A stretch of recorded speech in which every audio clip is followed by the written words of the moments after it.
welcome to the Get Over Yourself podcast. This is author and athlete Brad Kearns discovering ways to be healthy, fit, and happy in hectic, high-stress modern life. So let's slow down and take a deep breath, take a cold plunge, and expertly balance that competitive intensity with an appreciation of the journey. That's the theme of the show. Here we go.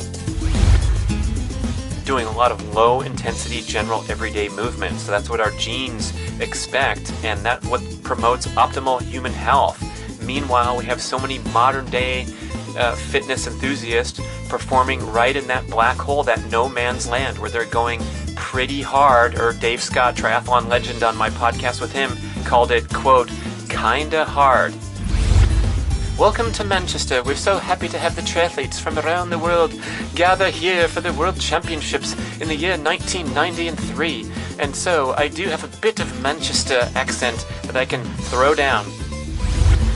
Is that whole deal emphatic enough for you? Yeah, sorry, no little sneaky sneakies, no cheaty cheaties in there. All right.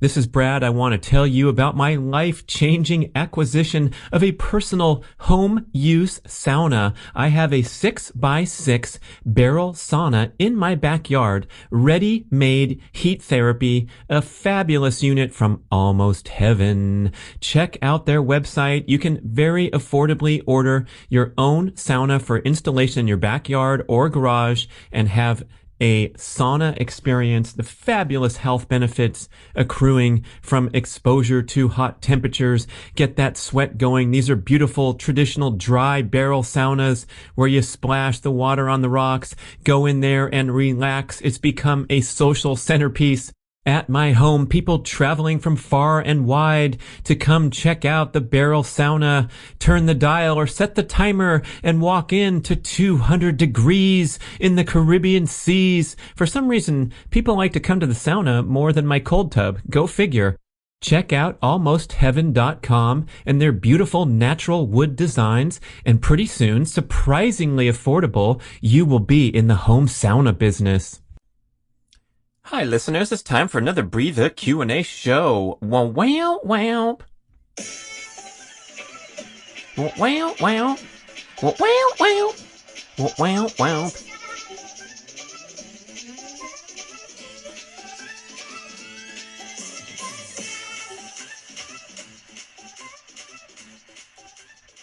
Some interesting questions.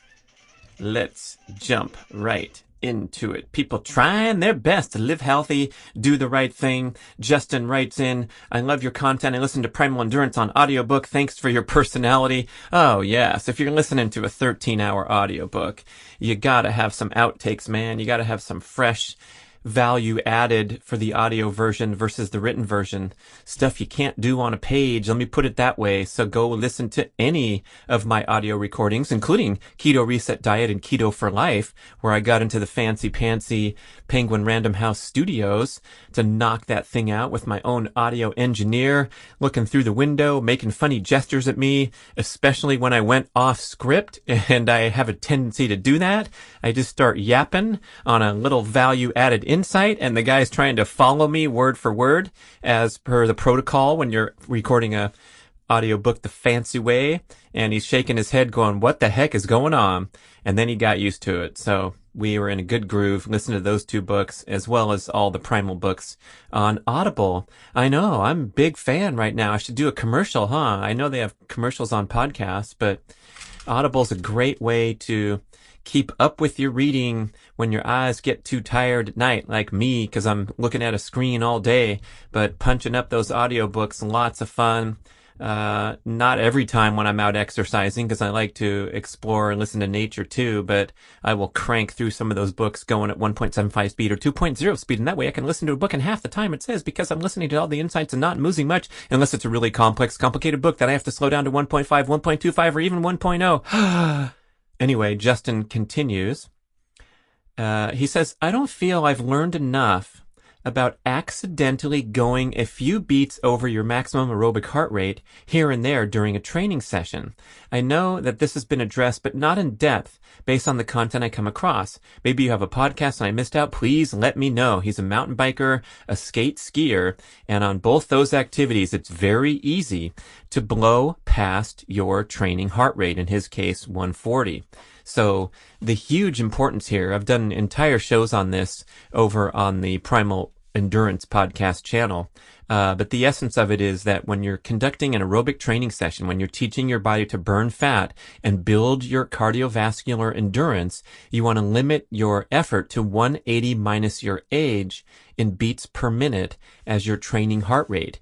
And what that number indicates is your maximum aerobic heart rate, the point where you're burning maximum fat calories per minute, maximum fat oxidation per minute, with a minimal amount of anaerobic stimulation, a minimal amount of glucose burning. And as you drift over that maximum aerobic number, what happens is you start to burn less fat and an increasing percentage of glucose. Obviously, the faster you go, the greater percentage of glucose that you have to burn to fuel your muscles, fuel your energy systems with a quicker burning fuel than fat, which requires the mitochondria, uses oxygen, and so it's appropriate for when we're at rest, we're burning mostly fat, and when we're exercising comfortably. And if you dip over that number, the metabolic effects of the workout are altered. And so when you're doing a proper fat burning session, it's very important to keep your heart rate in that fat burning zone for the duration of the session, and also to warm up very carefully and gradually. What happens if you tap into glucose burning is you kind of get stuck there in a sense. In other words, if you start to bring glucose into the picture, your body has a difficult time recalibrating back to exclusively fat burning. So if you're going in a workout and, it's just one hill, I only went up for a couple minutes of higher heart rate, that will ruin or compromise the metabolic effects of the workout, and you'll kick out of exclusive fat burning into that combination. And some of the scientists call it the black hole. In other words, a training intensity that is too difficult to be classified as a true fat burning session, but not really challenging enough to be considered a breakthrough session, a high intensity explosive session where you're working on those attributes of peak performance when you're sprinting or doing a proper interval session. So the point is to take it easy. You should be able to breathe comfortably, carry on a conversation without getting out of breath, and monitoring that heart rate very carefully with a wireless heart rate monitor, no matter what level of activity, what level of commitment you have to fitness. Even for novices, it's extremely important. So if you're listening going, why is he talking about all this jock stuff with these super athletes? I just go to the gym and do my Stairmaster and watch the news on CNN. You're having a big, huge difference, kind of a split in the road, whether it's an effective fat burning session or whether it's a slightly too strenuous combo fat burning, sugar burning session. And when you have concurrent goals of burning body fat better, maybe dropping excess body fat, becoming more fat adapted through dietary strategies, you want those workouts to complement your dietary efforts. So the fat burning session kind of turbocharges fat metabolism for hours and hours after the workout. The metabolic effects of workout have been seen to last for up to 72 hours. That's from Dr. Phil Maffetone.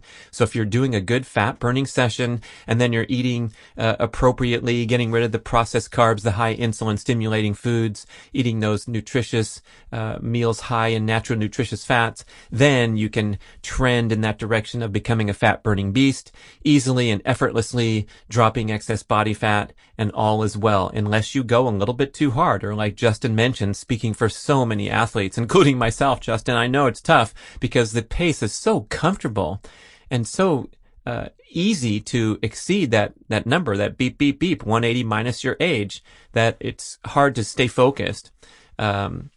And that's why the wireless heart rate monitor becomes so important. You have to have that feedback. You have to have that beeper alarm set that will regulate you when you're out there on the road, especially with things like cardiac drift or the accumulative fatigue of a workout. And what that means is even if you're running the same speed, let's say you're running your comfortable 9-minute miles or whatever, and you're at mile 2, mile 3, mile 4, pretty soon this phenomenon called cardiac drift occurs, where even though you're running the same speed and feel the same exertion, your heart rate drifts higher a bit due to the accumulation of fatigue from the run, even if you're not talking about a major effort. So even when you're running along comfortably, the idea is to respect that heart rate limit such that you slow down in the latter stages of your workout, and you do this routinely.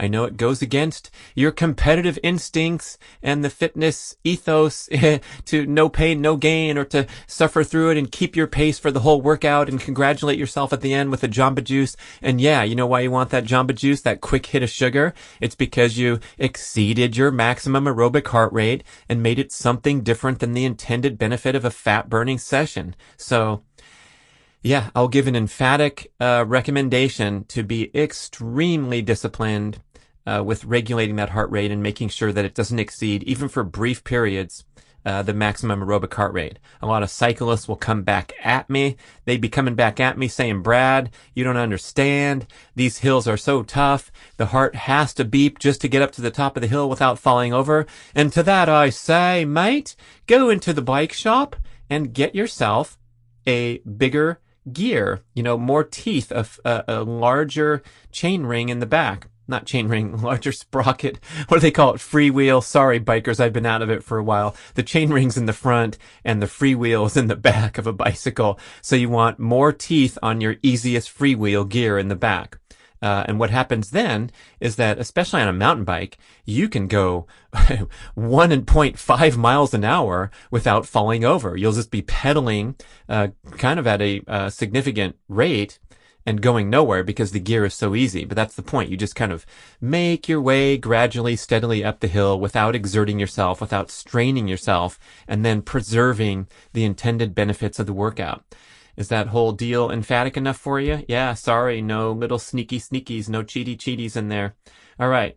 Lee, writing in from Manchester, England, United Kingdom. He wants me to keep up my impersonations and accents. Can you believe people egging me on with this stuff? And I would be bowled over if one of your shows you could try a UK Manchester accent, as this is where I'm from. And I remember spending a little time in Manchester, and they called it Manchester. Manchester. Welcome to Manchester. We're so happy to have the triathletes from around the world gather here for the World Championships in the year 1993. And so I do have a bit of Manchester accent that I can throw down to please Lee and who knows how many others. Countless others listening, looking for something unique, interesting, and off the wall when they're consuming podcast content. You've come to the right place. Get over yourself, Brad. Okay, here we are. I'm trying. And Lee also says that he's a longtime devotee of Mark and my work, the Primal Blueprint, the Primal Endurance.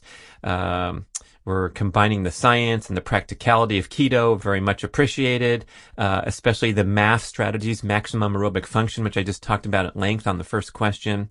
And then he says, hey, try the accent. And also good job to Manchester City, one of the greatest upsets in the history of sports. For those of you not aware of English Premier League and the long odds of the lads from Manchester City, it was just an extraordinary thing. It was a few years ago now, but it was still keen in the memory of all the citizens of Manchester. Okay.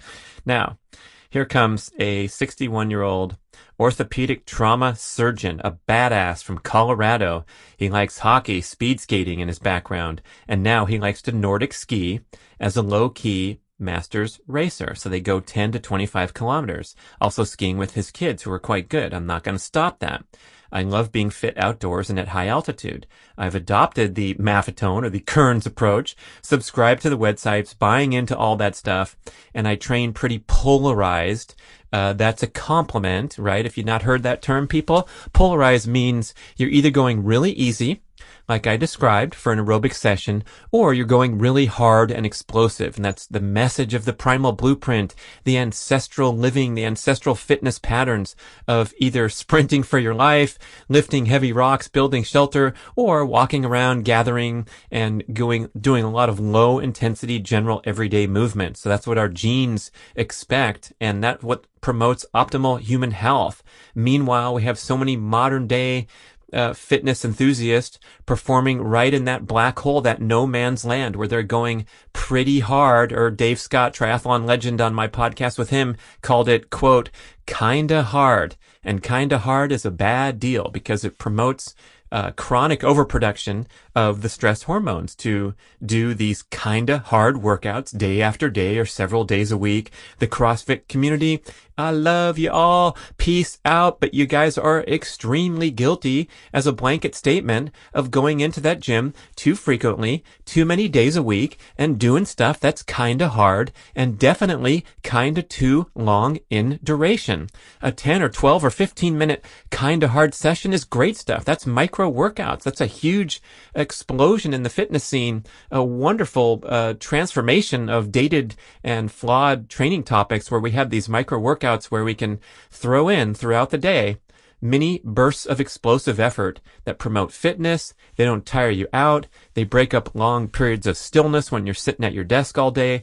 Wonderful strategy, because a 1-minute effort on the pull-up bar, or when I'm throwing the garbage away and pass by my hexagonal deadlift bar and do 1 set, maybe 2, that stuff ain't going to tire me out. It's not going to fry me. But if you add it up over 365 days time, oh my gosh, a phenomenal difference from doing nothing but sitting on your butt all day and then going to the gym and doing a proper hour-long workout. Even if you go to the gym every day and pound for an hour, that's 7 days a week, 7 hours a week. How many total hours in a week? 168. So all that downtime, that stillness, that sedentary time is going to compromise your health, even if you are devoted to do the hard stuff for an hour every single day. It's arguably much better to engage in these micro workouts, do more frequent everyday movement, and not prioritize so much these extremely stressful trips to the gym.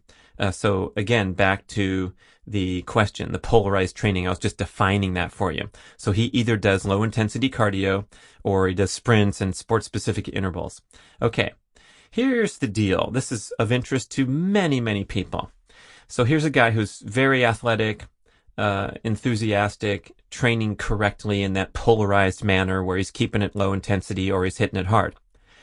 Whenever I try the low carb approach, I feel poorly. I've tried on and off for 8 years. The results are clearly negative. As an MD and research scientist, I have a tough time accepting some of the claims made for low-carb sports training. The literature and data that is quoted is not especially strong. My question is, as a coach and resource for endurance athletes, do you actually know any competitive Nordic skiers who have benefited from a low-carb diet? And have you found that some athletes do better with non-processed food, higher carb diet than others? All right, Wade Smith, nice question. And boy, you put the pressure on me, right? Whatever I say, people are counting on as a coach and resource for endurance athletes. Let's hear the answer. I think you've discovered the individualized approach is trumping anything that you're going to get from book, a yapper on a podcast, an expert, or even watching what the world-class athletes are doing. So you've tried on and off for 8 years and have a negative approach, negative result from cutting those carbs back. That's gotta stand for more than a bookshelf full of books, right? Now, we're going to unwind this a little further. And the first thing that comes to mind is the polarized approach. Is that being executed correctly? Because you're talking about being at high altitude. You're talking about skiing with your kids who are good athletes. And you're talking about racing as a master. So there's no such thing as a low-key master's racer, because if you're on the starting line, that's pretty high-key. And you're also a high-performing individual, orthopedic trauma surgeon. So you're not a couch potato, right? And so there is that question, is this being executed correctly at the proper heart rates, or because it's so easy at altitude doing the extremely difficult sport of Nordic skiing, it's so easy to routinely exceed that maximum aerobic heart rate to the extent that you are conducting carbohydrate burning workouts or glucose burning dominant workouts over and over again for hours and hours a week, which come with a requisite need to consume a lot of dietary carbohydrates and extremely difficult to sustain on a low carbohydrate diet.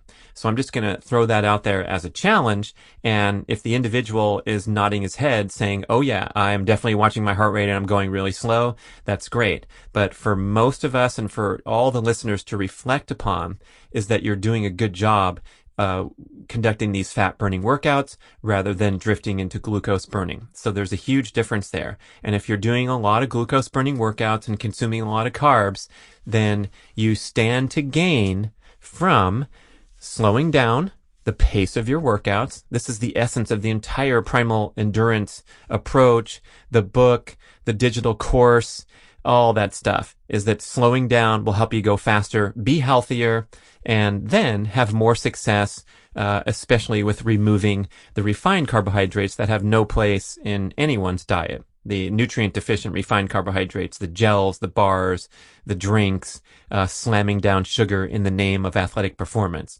So when we're talking about what amount of carbs are going to work for you, we will assume that any carbs that you're consuming are colorful, nutrient-dense carbs that bring you more value than just throwing sugar into your body. Remember that most carbohydrates, when you consume them, they're pretty quickly converted into glucose. So for the purposes of optimizing daily carbohydrate intake levels, average carbohydrate intake levels, putting the nutritional benefits or consequences aside for a moment, most carbs are, a carb is a carb in this sense, if you know what I'm talking about. Okay, so we're trying to optimize your carb intake knowing that they're going to be all nutritious carbs, and especially for an athlete, the idea of consuming a nutrient-deficient inflammatory carb like a sugar product is not going to pay off in any way. Of course, you're going to have less penalty if you're sucking down something right after a workout. So there's a little bit of a free pass, as Dr. Kate Shanahan says. When the glycogen suitcases are open, any carbs will go right in there and refill glycogen, even sugar. So beyond that, we want to look for nutritional benefits with our carbs. And there are a good number of high-performing endurance and ultra-endurance athletes performing very well on a low-carbohydrate diet. I think Zach Bitter is one of the guys that you mentioned we hear a lot about. He's got his podcast with carnivore expert Dr. Sean Baker. It's called Human Performance Outliers, and this is a guy who set the American record for a 100-mile run on a running track, running in 11 hours and 45 minutes, an extremely impressive ultra-endurance performance. And he's largely fueled in his everyday diet by a carnivore-ish pattern with minimal carbohydrate intake. When he's competing, he's throwing in more carbs because he's competing at a high level and running pretty fast, and so needs some stuff to fuel that furnace while he's moving along at 6-minute mile pace all day long or whatever. Timothy Olson is a guy who won the Western States 100-mile run back to back.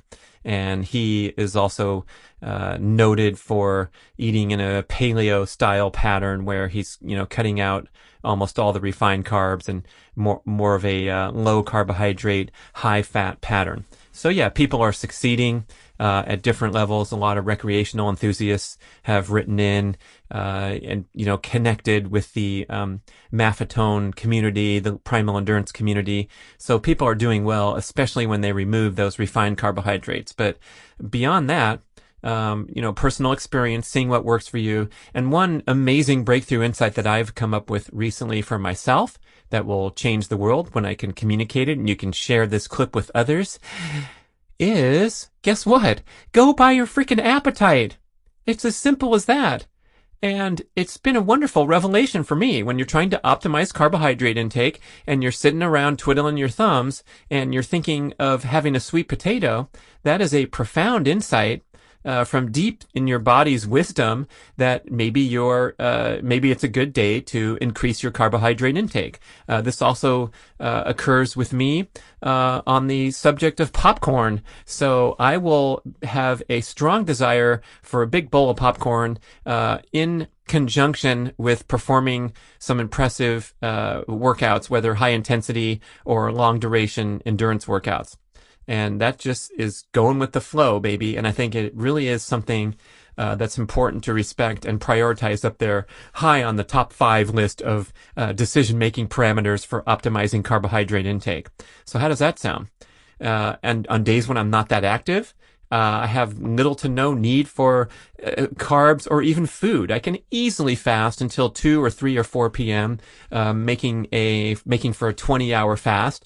If I want to brag about it or post on social media, I can do a 24-hour fast. But I don't really feel like pairing a 24-hour fast with a high-intensity difficult high jump training session in the morning. In fact, I might even come home and throw a bunch of stuff into a smoothie to help accelerate my recovery right away, including a measurable amount of carbohydrates. So that going with the flow and being a little bit more intuitive, I think, is really going to be the key in the future to unwind and sort through all this faction building and this controversy and this deep dive into the internet where you're hearing different things from different people and becoming confused. But finally, as I close the show, as well as the answer to this great question, we also have to put into the mix the question of the day is, are you carrying excess body fat or not? So if you're an athletic person who's performing, who's competing, who's keeping up with your kids on those workouts on the Nordic skis, and you don't have any excess body fat, you have a whole different set of decision-making parameters from someone who is struggling and frustrated that they have an extra 5 or 8 or 10 or 20 pounds packed on there, despite devoted efforts to dietary restriction and to performing the requisite workouts, keeping active, and doing everything they can do to try to drop that excess body fat. So if you're still carrying excess body fat, especially as a fitness enthusiast, as an athlete, the most direct path to getting that off you is to minimize dietary insulin production. It's really as simple as that. Just finished a great book by Dr. Jason Fung called The Obesity Code, one of the world's leading experts on using diet to cure the problem of obesity and type 2 diabetes. And he cites extensive research and makes a really clear case for the idea that it's not about caloric intake nor caloric expenditure, but it's simply about the level of insulin you produce in your diet. And the way to lower your average insulin production is through fasting and getting good at extended fasts. And then, of course, through eliminating the refined carbohydrates that spike insulin, and then consuming overall lower amounts of dietary carbohydrates if you're interested in reducing excess body fat. And if you're not, then you're trying to transition over into the athletic path where you're going to find out what works best for you for performance and recovery. So that's where we have a little bit of a distinction, and it's important to recognize that where we're starting, our starting point. All right? Oh boy. What a wonderful, quick-moving, fast-moving show of only a few questions, but great points for everyone to reflect upon. Keep them coming. Send your emails to getoveryourselfpodcast@gmail.com. I know you only have to type it once, but you can do it. Type it out. Send us an email. We answer all of them. We appreciate them so much. Even if you're pitching me on something and found that email address somehow. Anyway, love to hear from you, and also love your support in spreading the information about this show to other people that you think might benefit from. And I'm using this great app called Overcast to listen to my podcasts. I think it's superior to the Apple platform, which where most people consume their podcasts, because I can make playlists and sort through the shows really easily. You can also choose your speed from 1.0 all the way up to 2+, and you can put little gradients. So I'm going 1.7, 1.8, 1.5, 1.6, whatever I want, man. And the coolest thing is that on one button you can push and create a clip of what you're listening to at the time, and you can stretch the sound bar so you can customize your clip to make it 1 minute long or 2 minutes long, and then take that clip and in another push of a button, text it to a friend and say, listen to this guy yapping. Does he know what he's talking about or not? And that is a lot of fun and a great way to expose the show to others. So if you want to check out a new podcast app called Overcast, maybe some of the other apps do the same, but I love sharing clips and short bits of information that will draw people in to hopefully listen to, let's say, the whole show. Yeah, and that is the whole show. Yo, thank you. Bye.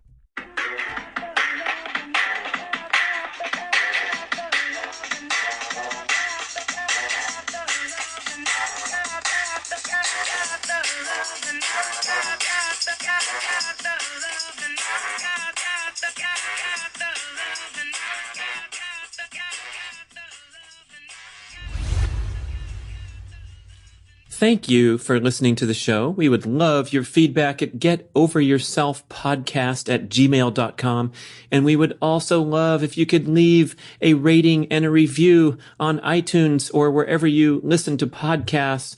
I know it's a hassle. You have to go to desktop iTunes, click on the tab that says ratings and reviews, and then click to rate the show anywhere from 5 to 5 stars. And it really helps spread the word so more people can find the show and get over themselves, because they need to. Thanks for doing it.